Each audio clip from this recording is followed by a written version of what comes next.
Hey everyone, welcome to Ben's Experience. In this video, I will show you how to find your WordPress username and password in Hostinger.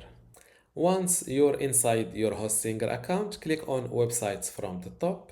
Then click on Dashboard next to your WordPress website and click on this Admin Panel button on the right. Once you're inside your WordPress dashboard, go to Users and hit Profile.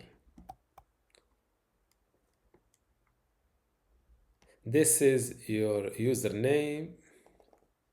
This is your WordPress username. As you can see, it cannot be changed. For the password, you can set a new one. Copy it and hit Update Profile. Before you go, I have something special for you. I have two free online video courses for you. The first one is about Hostinger hosting and WordPress managing, and the second one shows you how to use Hostinger website builder to make basic websites or online shops. You can get them both for free just by clicking the link in the description. If you like this video, give it a thumbs up and subscribe. If you have any question, leave a comment below.